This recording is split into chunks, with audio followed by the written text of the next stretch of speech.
과거 뉴스 속 오늘은 어떤 일이 있었을까요? 영상으로 떠나는 라떼 뉴스 여행. 영상실록 오늘 N. 안녕하세요, 이현웅입니다. 안녕하세요. 아나운서 조혜진입니다. 또 이렇게 시청자분들과 함께 할 수 있어서 너무 좋은데, 이제 앞으로는 제가 이제 뭐 아나운서계 뭐 개그맨, 아나운서계 BTS, 아나운서계 스타.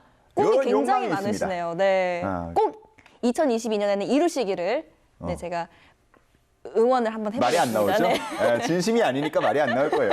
뭐 저는 저 나름대로 열심히 하겠습니다. 제가 거짓말을 잘 못해요. 네, 괜찮아요. 자, 그러면 이제 제가 과거의 오늘 이야기를 전해드릴 텐데요. 1월 3일의 과거 뉴스 속으로 한번 떠나보실까요?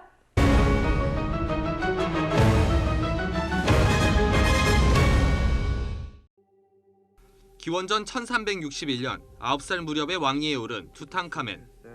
어린 나이에 왕위에 오른 탓에 큰 힘을 발휘하지 못하고 18살이란 어린 나이에 숨진 비운의 파라오입니다. 1924년 1월 3일 영국의 고고학자 하워드 카터 박사가 고대 이집트 왕 투탕카멘의 묘를 발굴했습니다. 이렇게 발견된 투탕카멘의 무덤 속에서 투탕카멘과 함께 잠든 귀중한 유물도 3,000년이 넘는 긴 시간을 뛰어넘어 다시 빛을 보게 된 건데요. 이 가운데 철로 만들어진 투탕카멘의 단검은 학자들의 비상한 관심을 끌었습니다. 당시 철기가 드문 시기에 제작됐는데도 3,300년 동안 녹이 슬지 않았기 때문입니다. 야, 저는 뭐 영화 보면서 투탕카멘에 대해서 알았거든요. 네. 실제로 이렇게 존재하는 왕이었다는 거는 또 몰랐습니다. 네, 아무래도 영화는 픽션과 논픽션을 접목해서 만드는 경우가 많으니까요. 그렇죠. 이 영화도 재밌게 봤는데 그래서 그런가 이제 역사적인 내용이 좀 흥미롭게 보입니다. 맞아요.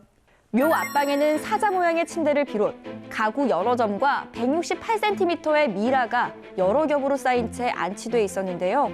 발굴을 후원한 영국의 카나번 백작은 투탕카멘의 무덤을 발굴할 때 모기에게 물려 사망했고 이집트 사람들은 이를 투탕카멘의 저주라고 믿었다고 합니다. 이 영화 미라 투탕카멘의 저주가 나온 계기가 바로 저 소문에 의해서 제작됐다는 루머가 있어요. 모기에 의해서 네. 사망을 했다. 네. 재밌네요. 자, 그러면 이번에는 2005년 1월 3일로 떠나볼까요? 출근길이 막 시작되던 아침 7시 10분. 승강장에 들어온 전동차 문이 열리자 뒷부분에서 시커먼 연기가 뿜어져 나옵니다. 2005년 1월 3일 오전 7시 서울 지하철 7호선 가리봉역 부근에서 온수역으로 향하던 전동차 객실 내에서 방화 사건이 발생했습니다. 방화 사건의 방화범은 50대 남성으로 가연성 액체를 노약자석에 뿌리고 불을 질러 객실 내부가 불길에 휩싸였는데요. 가방을 들고서 앞에 앉아서 웅충웅충 하더니 그만 신문을 피더니 물 같은 거 이래 쏘는 거도 왜 물을 쏘나 이래 보니까 불이 그러잖아. 불이 팍 났으니까 이 과정에 60대 여성이 화상을 입고 근처 병원으로 이송돼 치료를 받았습니다. 또한 화재의 규모가 점점 커져 결국 객차 3량을 전소시켰는데요. 피의자의 것으로 보이는 그 신발, 그다음에 그 입고 있던 그 옷, 이걸 전부 다 수거해서 지금 국과수에 지금 정밀 감정 의뢰한 상태에 있습니다. 아, 이 이야기 기억나네요, 보니까. 네, 이 많은 사람이 타고 있던 전철이라서 이런 사건 사고가 발생하면 정말 위험하고 두려울 것 같아요. 그렇죠. 그래서 저는 전철 탈 때 보면은 네. 이제 그 망치 같은 거 있잖아요. 네네네. 유리 깰 수 있는 거. 그거 어디 있는지 확인하고 AED 같은 거 있죠. 네. 막 이런 거 제세동기 같은 거. 그런 것도 어디 있는지 꼭 확인을 합니다. 정말 좋은 방법인데요. 이후 전동차는 광명 사거리역 구내 대피선로에 간신히 진화에 성공했습니다. 또 열차 승객인 60대 여성 1명만 가벼운 화상을 입었을 뿐 다른 인명피해는 없었는데요. 하지만 차량 기지로 긴급 회송되던 전동차가 다시 불이 나서 약 20억여 원의 재산 피해가 발생했습니다. 종점으로 들어온 전동차에서는 빨간 불길까지 보입니다. 손님을 태운 채로 불씨를 품은 열차가 달렸다는 겁니다. 의자 그런데 이제 잔존 불씨가 전동차가 가게 되면 그게 이제 그 열차풍이 있지 않습니까?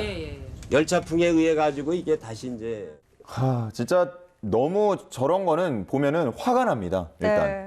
근데 왜 저 사람은 방화를 한 거라고 합니까? 정확한 것은 사실 밝혀지지 않았거든요. 근데 하는 일이 잘 안 풀려서 홧김에 불을 저질렀다 이렇게 말을 하더라고요. 진짜 이해할 수 없습니다. 이런 방화 저지르면요, 7년형 이하의 징역 그리고 700만 원 이하의 벌금에 처한다고 하니까 꼭 뭐 징역이나 벌금 때문만이 아니더라도 남한테 피해를 줄 수 있는 행동은 절대 해서 안 되겠습니다. 맞습니다. 자, 그러면 이번에는 더 멀리 1958년 1월 3일로 가보겠습니다. 뉴질랜드의 등산가이자 탐험가 에드먼드 힐러리. 그는 1953년 세계 처음으로 에베레스트를 등정했는데요. 그리고 또 한 번의 새로운 도전을 합니다. 1958년 1월 3일은 힐러리가 이끄는 뉴질랜드 탐험대가 남극점에 도달한 건데요. 인간이 남극점에 발을 대는 것은 노르웨이의 아무센과 영국의 스콧에 이어 힐러리가 세 번째였습니다. 그렇게 많은 등산가가 그의 뒤를 이어받아서 이제 에베레스트 정상 등정, 남극 탐험 이런 것들을 했던 거네요. 맞아요. 이분이 그 길을 닦아 놓으신 거죠. 힐러리는 남극점에 도달하고 며칠 뒤 우연히 비비안 훅스 박사를 단장으로 하는 영국의 탐험대와 극적으로 만났는데요. 훅스 박사는 포기하지 않고 도전을 더 해야겠다는 생각과 함께 계속 행진했고 인류 최초로 4,000km에 이르는 남극 대륙 횡단에 성공했습니다. 야, 역시 포기하지 않았기 때문에 가능했던 일인 것 같습니다. 네. 저는 이제 그래서 인류 최초 뭐 이런 말 들으면 가슴이 웅장해져요. 맞아요. 누군가 도전해보지 않은 일들을 한다는 거 정말 대단한 거죠. 그들이 있었기에 또 그곳에 어떤 것들이 있는지 알 수 있는 거니까요. 그럼요. 자, 저희가 오늘 이렇게 과거 뉴스를 하나씩 살펴봤는데요. 영상실록으로 만나본 오늘의 과거, 여러분은 어떠셨나요? 그럼 다음 시간에는 더 알찬 오늘의 뉴스로 만나요.